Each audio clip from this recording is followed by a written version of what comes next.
زنی بسیار خوبصورت روبروی آینه ایستاده، آینه خیال کنه که من خوبصورت هستم. خوبصورت انسان است، آینه خوبصورت نیه. خوبصورتی از این که است جلوه کده منی آینه از این انسان. ما هم که خوب هسته خوبی خدا جلوه کده برای از ما شما. ما از خود خونی هستیم اصل.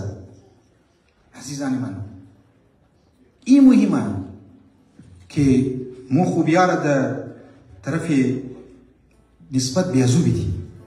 ما خوبیار نسبت به خود خو میدیم، از خدا طلبکار میشیم. خدایا ما خو مذهبی هستم، چرا این مشکلات درو گرفتار هستم؟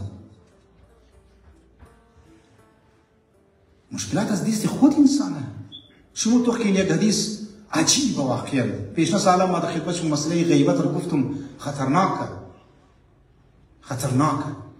اما گیری مولا علی علیه السلام مولا مرا عقرب گشتم نیش زده. مولا توجه کن، مولا گفت که این از خاطری زویه که در فلان محفل سلمان فارسی درو غیبت مشود، بدیشی بیان مشود، تو سکوت اختیار کردی، دفاع نکردی از او. این از خاطری زویه. مشکلات از طرف خود میه، بدبختی از طرف خود میه.